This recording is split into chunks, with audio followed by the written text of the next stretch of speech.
The book of Revelation wasn't written to scare Christians, it was written to steady them. For years, I've watched countless Christians wrestle with the book of Revelation, intrigued by it, drawn to it, but often overwhelmed by its symbolism, its imaginary, and all the noise that seems to surround it. Some avoid it altogether.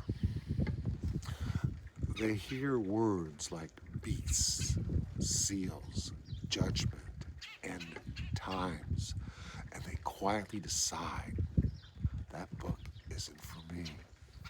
Too complicated, too frightening, too easy to get wrong. But here's the truth: Revelation was never written to confuse you, it was written not to intimidate you. And it certainly wasn't written to scare God's people into anxiety or speculation. It was written to encourage you, to steady you, to equip you. The very first word of the book tells us that.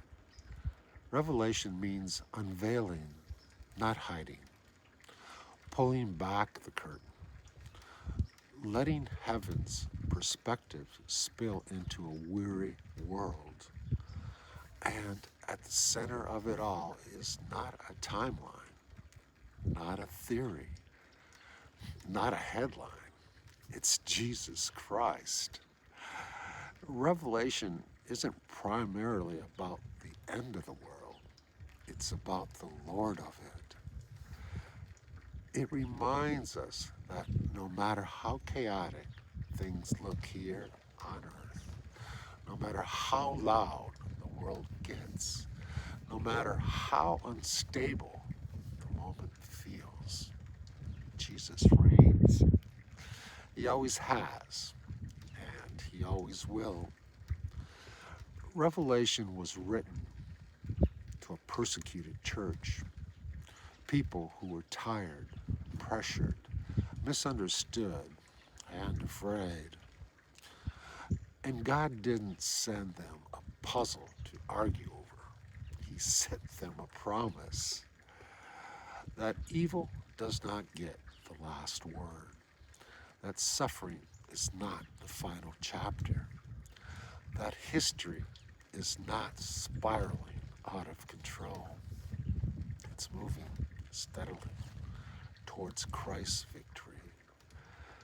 So when you read Revelation, don't start with fear, start with hope. Don't ask how bad it will get. Ask who is on the throne. Because Revelation doesn't end with destruction.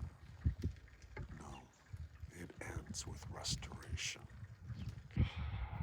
Not despair, but worship.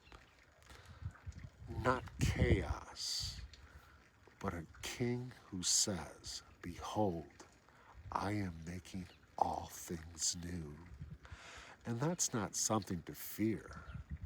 That's something to rest in. Thanks for stopping by.